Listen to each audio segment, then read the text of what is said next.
விளையாட்டு பிரியர்களுக்கு அன்பு வணக்கம். இன்னும் ஒரு காணொளி. இந்த காணொளி பாகிஸ்தான் அணி உலக சாம்பியன்களை வீழ்த்தி இருக்கிறது.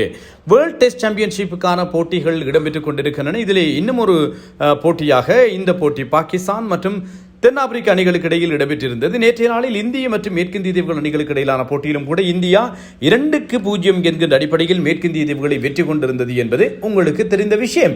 இன்று நிறைவுக்கு வந்திருக்கின்ற இந்த ஆட்டம் லாகூர் கடாஃபி மைதானத்தில் நிறைவுக்கு வந்திருக்கிறது.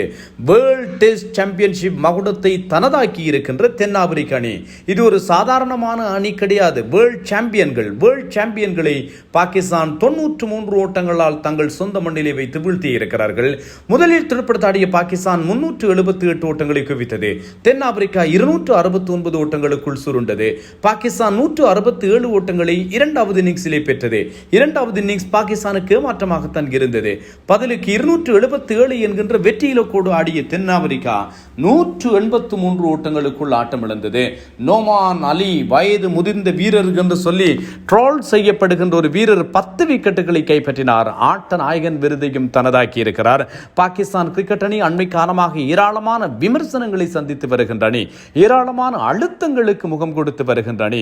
அப்படிப்பட்ட ஒரு அணிக்கு இப்படிப்பட்ட ஒரு வெற்றி என்பது மிகப்பெரிய ஒரு மகுடம் சேர்க்கின்ற ஒரு விஷயம், அல்லது ஒரு பாசிட்டிவ் எனர்ஜியை கொடுக்கின்ற ஒரு விஷயம் என்று சொன்னால் அது ஒன்றும் மிக இல்லை என்று சொல்லலாம். ஆசிய கிண்ண தோல்வி, பாகிஸ்தானிலே இருக்கின்ற வீரர்களுக்கு இடையிலான முருகல், தலைமைத்துவ மாற்றங்கள், பாபர், ரிஸ்வான் போன்ற வீரர்களை புறக்கணிப்பது, இப்படி பல விஷயங்கள் பாகிஸ்தானிலே விரும்பத்தகாத விஷயங்கள் நடைபெற்று வருகின்ற நிலையில் இந்த போட்டியிலே பாகிஸ்தான் அதுவும் வேர்ல்ட் சாம்பியன்களை, டெஸ்டுக்கான வேர்ல்ட் சாம்பியன்களை வீழ்த்தி இருக்கின்றவை அவர்களுக்கு ஒரு நல்ல திருப்தியையும் சந்தோஷத்தையும் கொடுக்கும் என்று சொல்லலாம்.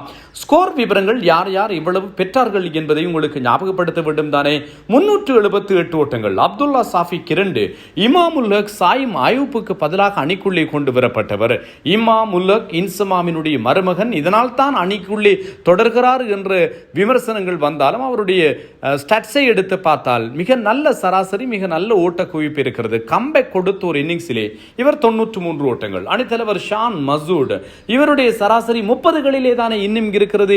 இவரை எதற்கு அணிக்குள்ளே வைத்திருக்க வேண்டும் என்கின்ற விமர்சனங்கள் வருகின்றன. ஆனாலும் தொடர்கிறார். கேப்டனாக 76 ஓட்டங்கள்.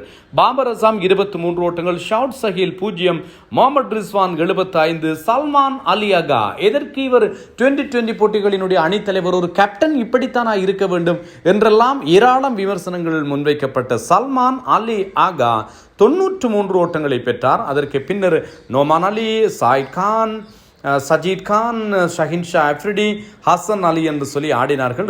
ஒருவரும் இரட்டை இலக்கங்களை எட்டவில்லை. 9 உதிரி 378 ஓட்டங்கள் பெறப்பட்டது. பந்து வீச்சிலே செனுரன் முத்துசாமி 6 விக்கெட்டுகளை கைப்பற்றினார்.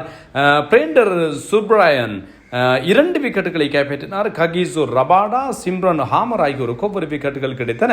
தென்னாப்பிரிக்கா பதிலுக்கு துடுப்படுத்தாடியது. டானி டி ஜார்ஜி 104 ஓட்டங்கள். ரியான் ரிகால்டன் 71 ஓட்டங்களை பெற்றுக்கொண்டார். வேறு யாரும் சிறப்பாக ஆடியிருக்கவில்லை.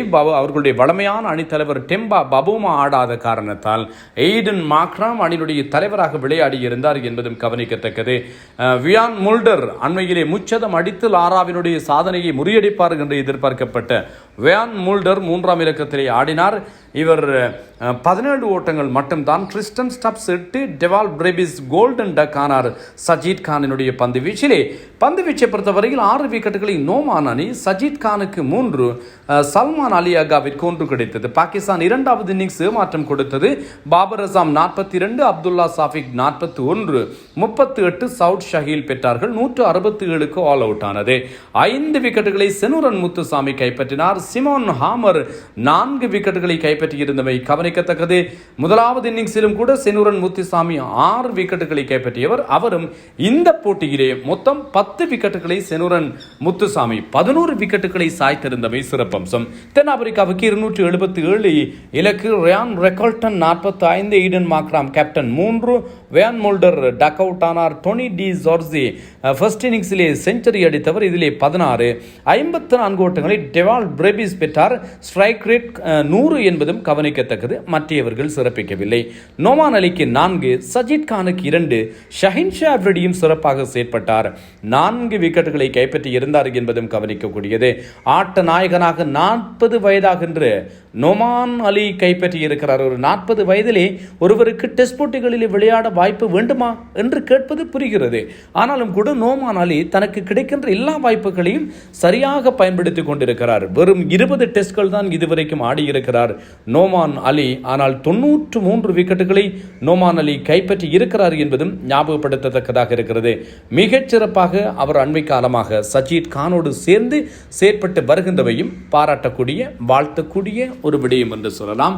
வேர்ல்ட் டெஸ்ட் சாம்பியன்ஷிப் போட்டிகளினுடைய இன்னும் ஒரு போட்டியாக கருதப்பட்ட இந்த போட்டிகளிலே பாகிஸ்தான் நல்ல வெற்றியை பெற்றிருக்கிறது. வேர்ல்ட் டெஸ்ட் சாம்பியன்ஷிப்பினுடைய புள்ளிப்பட்டியலிலும் கூட பாகிஸ்தான் உயர்ந்து வந்திருக்கிறது என்பதும் கவனிக்கத்தக்கது. வாழ்த்துக்கள். நான் தில்லியம்பலம் தரணிதரன்.